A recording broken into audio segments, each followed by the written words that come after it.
Aujourd'hui, une vidéo spéciale sur un sujet qui me tient particulièrement à cœur, le harcèlement scolaire. En tant que maman, c'est un sujet très sensible et je suis certaine que pour toi aussi. Le harcèlement scolaire touche près de 700 000 élèves en France et ce n'est qu'une estimation, de la primaire jusqu'au lycée. Face à cette réalité, chacun peut agir pour protéger les victimes. Et en première ligne, il y a nous, les parents. Si je veux te parler aujourd'hui du harcèlement scolaire, eh bien c'est en tant que victime. Car j'ai connu le harcèlement scolaire lorsque j'étais au collège. Et pendant très longtemps, je n'ai pas pu en parler. Même aujourd'hui, c'est quelque chose de compliqué pour moi et c'est difficile de rentrer dans les détails de tout ce que j'ai vécu durant cette période. Mais maintenant, on doit tous agir, chacun à notre niveau, pour en finir avec ça.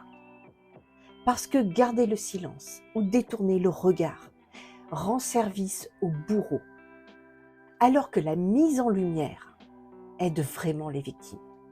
La honte doit changer de camp. Si cette vidéo te parle, eh bien merci de mettre un pouce bleu, de la partager pour m'aider à faire grandir cette chaîne et bien sûr de t'abonner si ce n'est pas encore déjà fait. Alors, qu'est-ce que c'est que le harcèlement scolaire ? Bien, juridiquement, c'est un ou plusieurs actes de violence au sein de l'école. Cela peut être des actes verbaux, insultes, moqueries, railleries, non-verbaux, grimaces, gestes obscènes, et même physiques, avec des coups, des menaces, ou bien psychologiques, par la propagation de rumeurs. L'enfant ou l'adolescent peut être insulté, menacé, battu ou bousculé. Il peut également recevoir des messages injurieux à répétition sur les réseaux sociaux, par SMS ou par email. Là, dans ce cas, on va parler de cyberharcèlement. Au final, on va parler de harcèlement lorsqu'il y a une répétition des actes sur une longue période. Un rapport de domination avec une prise de pouvoir d'un enfant sur un autre. Une intention de nuire.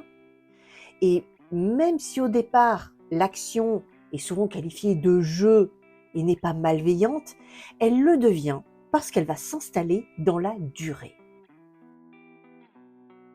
Et à noter que le harcèlement scolaire répond à une dynamique bien spécifique parce qu'elle est presque toujours un phénomène de groupe. À cela va s'ajouter aussi, dans le cas de certains harceleurs, un enfant qui est bien vu du corps enseignant et qu'on ne peut pas imaginer être capable de faire ça.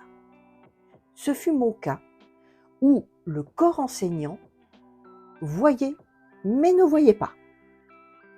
Il croyait en l'innocence de mes harceleurs, mais ne croyait pas en mon statut de victime. J'ai lu beaucoup d'articles, de livres sur ce sujet, parce que j'avais besoin de comprendre à titre personnel pourquoi j'avais vécu cette situation et comment faire pour éviter à mes enfants de vivre cette expérience. Alors tout d'abord, pourquoi on est harcelé ? On pourrait penser que c'est à cause des origines, de son physique, de son milieu social, etc. Mais en fait, ce n'est rien de tout ça. En tout cas, pas dans un premier temps. Au départ du harcèlement, ce qui va attirer l'attention du ou des futurs harceleurs, c'est une certaine vulnérabilité que l'on porte en nous. Et c'est ça qui va donner l'envie à l'autre de nous malmener. Ensuite, il ou elle va utiliser tout ce qui nous caractérise si cela peut nous blesser et accroître son pouvoir sur nous. Et moi, au collège, j'avais un sacré paquet de failles et de vulnérabilités. Un niveau de confiance en moi proche du zéro absolu. Une envie désespérée d'être acceptée, intégrée dans le groupe. Bref, un super cocktail, très appétissant pour tous les apprentis harceleurs. Alors tu me diras, mais pourquoi les victimes gardent le silence? En effet, moi, je ne l'ai dit que très tardivement à mes parents. Ils savaient juste que je détestais ce collège, mais ils ne savaient pas pourquoi. Je ne pouvais pas en parler. Le faire, c'était comme m'étaler devant tout le monde cette humiliation, cette honte. Et puis j'avais peur des représailles. Et surtout, je ne voyais vraiment pas comment mes parents auraient pu m'aider. Et avec toutes les affaires médiatiques et les drames des jeunes qui ont choisi une porte de sortie définitive à cette dramatique situation, j'entends beaucoup de personnes s'étonner que ces jeunes n'aient pas parlé. Mais moi, je les comprends. Et ça, c'est le plus grand piège du harcèlement. Parce qu'on ne peut pas parler. On est tétanisé, piégé dans une situation dont on ne voit pas l'issue. Tu sais, c'est un peu comme un animal sauvage que tu croises la nuit sur la route et qui va rester bloqué à regarder les phares de la voiture qui s'approche au lieu de s'enfuir. C'est le même phénomène. Donc, en tant que parent, comment détecter?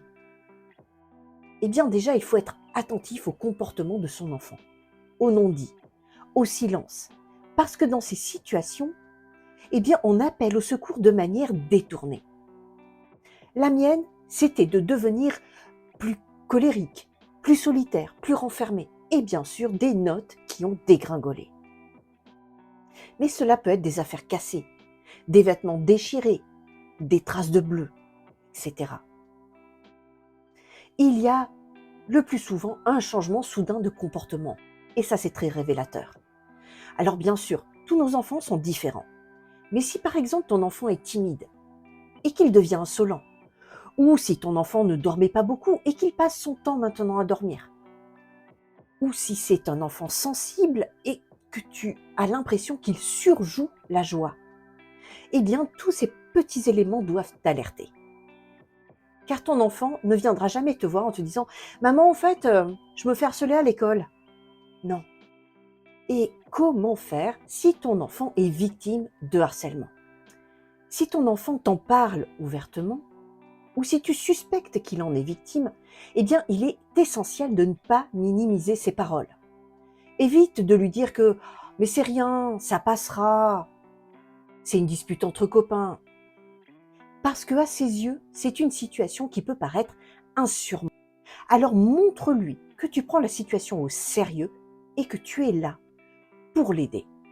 Ensuite, eh bien, prends contact avec l'école, de préférence avec l'enseignant de ton enfant ou le responsable de l'établissement, pour discuter de la situation et d'envisager ensemble des solutions. Il est aussi important d'encourager ton enfant à ne pas répondre à la violence par la violence, mais à signaler chaque incident. Et en fonction de la situation, eh bien, si ton enfant, par exemple, fait une crise à l'idée de retourner à l'école, qu'il simule d'être malade, ne le force pas. Va déjà voir ton médecin pour t'assurer qu'il n'y a pas, bien sûr, un problème de santé. Et surtout, fais-lui part de tes soupçons. Parce que parfois, se confier à une tierce personne est beaucoup plus facile pour ton enfant. Ensuite, essaye de trouver un psychologue qui est spécialisé dans ce type de difficultés et prends rendez-vous dès que possible. Parce que le psychologue pourra aider ton enfant à mettre en place des stratégies pour faire face à ces harceleurs. Alors, je sais que dans les écoles, il y a des psychologues scolaires. Mais il y a de fortes chances que ton enfant refuse de se confier à cette personne. Pourquoi? Eh bien parce qu'il ou elle aura peur que les harceleurs voient qu'il aille à ce rendez-vous. Et donc, il aura peur des représailles. Et puis surtout, ne pas hésiter à aller voir la police pour un dépôt de plainte si les choses deviennent trop sérieuses. Il y a quelques années au collège, mon fils a été embêté par un autre camarade. Nous avons fait dans un premier temps le point avec l'équipe pédagogique, avec la directrice de l'école. Et puis un jour, eh bien, cela est monté d'un cran. Il a été frappé au fond d'un bus lors d'une sortie scolaire. Donc, à la fin des cours, il nous a appelés, il s'était réfugié dans un magasin à proximité du collège et il souhaitait que l'on vienne le chercher car la petite brute l'attendait avec d'autres camarades. Donc nous sommes allés le récupérer, nous l'avons vite emmené aux urgences pour constater les coups et vérifier qu'il n'y avait rien de grave parce que c'était un coup très violent au ventre et nous avons immédiatement porté plainte. Cela a permis de calmer les choses tout de suite. Et en plus, l'école a pu utiliser ce qui s'est passé, notre plainte, pour l'exclure également parce qu'il s'en prenait à d'autres enfants.